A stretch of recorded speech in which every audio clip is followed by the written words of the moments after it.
Magandang araw mga ka-farmers. Welcome na naman muli sa ating YouTube channel. Kaway-kaway sa inyong lahat. Isa naman farm yung ating i-feature ngayon para makita nyo at magkaroon tayo ng idea sa pag-aalaga ng Darag Native Chicken. Kaya para sa mga gustong mag-for good sa Pilipinas, magtayo ng farming business, gusto nang mag-retire, magtayo ng farm, baka makapulot kayo ng aral o idea na inyong makikita dito. Talagang napaka naman ng farm na ito, napakaganda at makikita nyo naman kung gaano kaganda kumita sa Darag Native Chicken. Kasi ang Darag Native Chicken, siya lang naman ang pinakamasarap na manok sa Pilipinas pagdating sa native. Siyempre darag pa rin ang panalo. Pero bago natin ipagpatuloy ang ating kwentuhan, ipakilala muna natin yung pangalan ng Darag Farm na ito. Ito pala yung Jisra Darag Agri-Trading. So sila po yung supplier. Isa sa mga supplier dito sa Iloilo. So legit na legit mga ka-farmers. So sa mga gustong mag-order, nasaan ka man sa Pilipinas, nasa Cebu ka, nasa Visayas, nasa Mindanao, pwede mo silang i-follow sa kanilang Facebook page. Ilalagay ko yung kanilang mga contact number para kayo ay makapag-order. So, nagde-deliver sila at ang kagandahan, ang may-ari mismo ang pwedeng mag-deliver sa inyong farm. So, ganon ka on hand yung may-ari dito. Pero depende pa rin yan kung ilang heads ang iyong o-orderin at depende pa rin yan sa inyong usapan. Kaya mas maganda, inilagay ko yung kanilang Facebook page para direct kayo makapag-message sa kanila at makapag-reserve.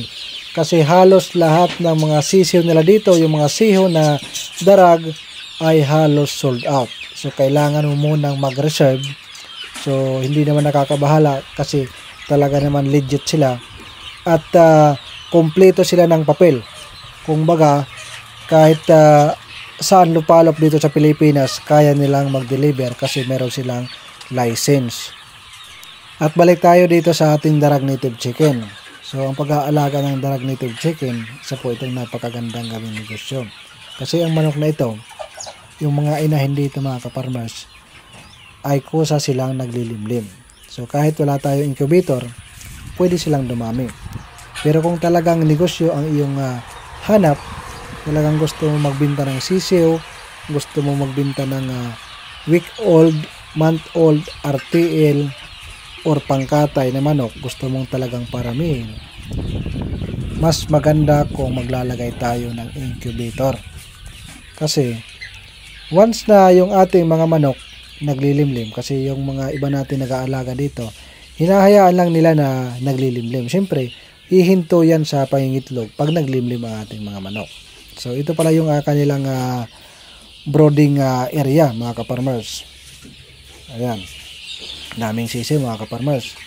So kailangan meron po tayong incubator para tuloy-tuloy yung pangingitlog ng ating mga manok at saka tuloy-tuloy lang yung pagpisa ng ating mga itlog para marami tayong supply na sisiw. Ganyan po yung diskarte. Huwag po natin iasa sa ating mga inahin na manok na kusa silang maglilimlim. Kasi ang tendency niyan, magi-stop silang mangitlog. So, itong negosyo na ito mga ka-farmers, marami pa ang hindi nakakaintindi. So, maliliit daw yung manok at mahinang lumaki.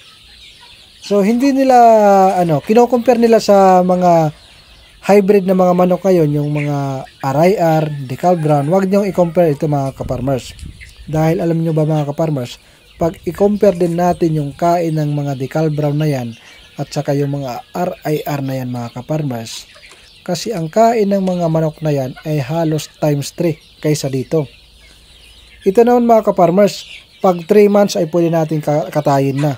Pwede natin ibenta. 3 months to 4 months ay panalo na yan mga ka-farmers. Pwede nang tumakbo yan sa 90 grams yung kanilang kilo. So malapit na yan sa 1 kilo. Depende yan sa inyong pinapakain mga ka-farmers. So dito sa pag-aalaga ng darag farm mga ka-farmers, ito po ay napakaganda kasi hindi naman totally commercial feeds ang ating ipapakain para tayo ay kumita. Para tayo ay kumita, kailangan number 1 dyan ang diskarte sa paghahanap ng pagkain. Pwede natin itong pakainin ng mga sobra-sobra na pagkain. Pwede natin pakainin ng mga saging, ng mga chinap-chap, haluan natin ng ipa o darak na tinatawag. So ayan yung ating pinakita na may sulat. Ang bawat kulungan ng kanilang darag native chicken ay mayroon yan live birth.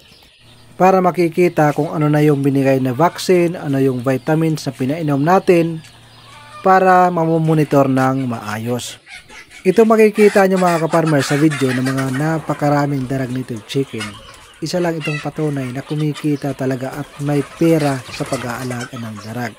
Kaya isa ng mga una-una nating video, nagsasabi yung iba mahirap ibenta, mahal daw. Siyempre may kamahalan ang ating darag mga kaparmers. Kasi once na ikaw ay magkaroon at ikaw naman ang magnegosyo, siguradong kikita kanya mga kaparmers. At walang hindi bibili sa karne ng darag. Kasi ang darag ang pinakamasarap na karne pagdating sa manok dito sa Pilipinas. So hindi po pwedeng hindi mo ito maibibenta. So kailangan lang talaga para kumita ka ng maayos, para mayroon kang income at mayroon kang ganansya na maayos, kailangan madiskarte ka sa paghahanap ng organic na pagkain at haluan mo ng commercial feeds. Ganun lang po yung diskarte. So pinapasilip po natin yung farm na ito ni Ma'am Gisra para magbigay inspirasyon sa inyo sa mga gustong mag-start at sa may mga farm na kung gusto nyong dagdagan pa yung inyong mga alaga, ito ay napakagandang pangdagdag para mas maraming alaga, mas masaya ang farm. Ganon lang yun mga kaparmers. Mas maganda mayroon tayong maraming alaga. Pagtanggal stress at pag natanggal ang ating stress, pwede tayong kumita. Ganyan lang po ang ating buhay sa farm mga kaparmers.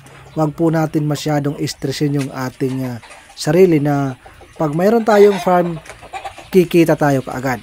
Sa pagtatayo ng farm mga kaparmers, it takes how many months?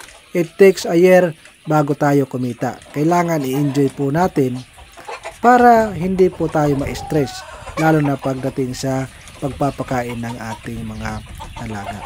So ayun lang mga kaparmers, sana nag-enjoy kayo sa napakaraming darag. So ang inyong mga nakita ay isa lang patunay na napakagandang negosyo ang pag-aalaga ng darag.